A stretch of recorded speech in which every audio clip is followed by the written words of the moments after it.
ახლა ლემანთა კონკრეტულად კითხვა არ მაქვს ერთადერთი პირიქით მადლობა მინდა გადავუხადო რაც ნარკოპოლიტიკაში ძალიან დიდი წვლილი მიუძღვის იმიტომ რომ რაღაც ის კანონპროექტი რომელიც ჩვენ ვაპირებთ ინიციირებას ჯანდაცვის კომიტეტს გაქვს მაგრამ თვითონ ხელისუფლებასთან მაქვს რა თქმა უნდა ბევრი კითხვა ჩვენ დიდი ხნის განმავლობაში 10 წელია ამაზე ვსაუბრობთ ამ სისტემის პრობლემებზე რომელიც წინა ხელისუფლებამ დაგვიტოვა და ახალმა გააგრძელა საქართველოს პოლიციას ნარკოტიკული საშუალებების ჩადება და ზოგადად ნარკოპოლიტიკა აქვს ერთადერთი თუ არა მთავარი ბერკეტი რომ ადამიანები დააშანტაჟოს ადამიანები აწამოს ადამიანებზე კონტროლი განახორციელოს გაჩნდა ესეთი მოსაზრება რომ შეიძლება ეს თემა ნამდვილად არ იყოს პირდაპირ კავშირში ნარკოპოლიტიკასთან იმიტომ რომ პირდაპირ სიტყვისა და გამოხატვის თავისუფლებას მიანიშნებს კი რა თქმა უნდა მაგრამ ამ ადამიანებს ჩავდეს ნარკოტიკული საშუალება იარაღი რო ჩაედოთ იარაღის ჩადება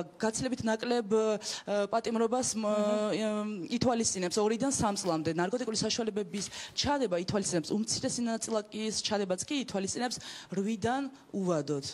ამიტომაც მიდიან ამაზე საქართველოს პოლიცია ყველაფერს კადრობს, ამიტომ ის რომ ეს მოსაზრება რომ ნარკოპოლიტიკა პირდაპირ კავშირში არ არის, კავშირშია, იმიტომ რომ ეს ბერკეტი არის, რომელსაც ყველაზე მეტად იყენებს პოლიცია.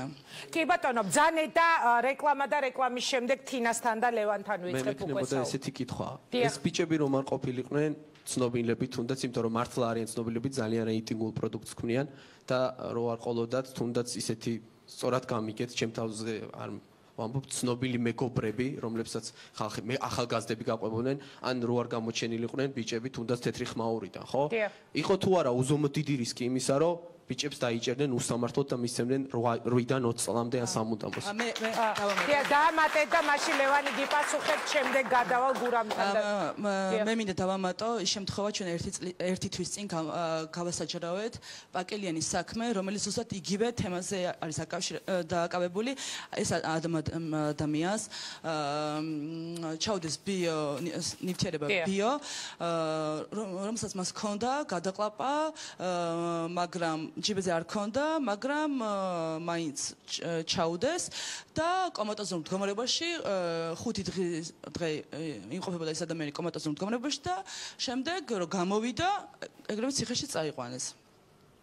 რა თქმა უნდა, ჩვენი იურისტები ჩაერთვენ ამ იმაში, მაგრამ საპროცესოზე თვითონ ოჯახი დათანხმდა, საპროცესოდ გამოსულიყვნენ, თორე გამამართლებელი განაჩენი დადგებოდა.